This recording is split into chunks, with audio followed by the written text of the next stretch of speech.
శ్రీవారి వైభవాన్ని, ఆలయ పవిత్రతను కాపాడేందుకు సీఎం చంద్రబాబు నాయుడు ఎనలేని కృషి చేస్తున్నారని ఏపీ ఎక్సైజ్ శాఖ మంత్రి కొల్లి రవీంద్ర తెలిపారు. తిరుమల శ్రీవారిని వీఐపీ విరామ సమయంలో స్వామివారి సేవలో పాల్గొని మొక్కులు చెల్లించుకున్నారు. దర్శన అనంతరం రంగనాయకుల మండపంలో వేద పండితులు వేద ఆశీర్వచనం అందించగా ఆలయ అధికారులు శ్రీవారి తీర్థ ప్రసాదాలు అందజేసి పట్టు వస్త్రంతో సత్కరించారు. అనంతరం ఆయన మీడియాతో మాట్లాడుతూ స్వామివారి ఆశీస్సులు ప్రజలందరిపై ఉండాలని కోరుకున్నట్లు తెలిపారు. అమరావతిలో శ్రీనివాస కళ్యాణం కార్యక్రమాన్ని పెద్ద ఎత్తున టీటీడీ నిర్వహిస్తుందని తెలియజేశారు. ప్రజాభిప్రాయం మేరకు అమరావతి నిర్మాణం వేగంగా పూర్తి కావాలని ప్రార్థించానన్నారు.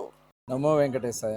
ఈరోజు కలియుగ దైవం శ్రీ వెంకటేశ్వర స్వామి వారి దర్శనం చేసుకోవడం జరిగింది. మరి స్వామివారి ఆశీర్వాదాలు అందరికీ ఉండాలని, మరి తిరుమల తిరుపతి పవిత్రతని కాపాడటానికి గౌరవ ముఖ్యమంత్రి వర్యులు నారా చంద్రబాబు నాయుడు గారు మరి చేసినటువంటి కృషి ఇక్కడ అడుగడుగునా కనబడతా ఉంది. చాలా పవిత్రత, అలాగే ఒక ఆధ్యాత్మికమైనటువంటి ప్రదేశంగా అద్భుతంగా కనబడతా ఉంది.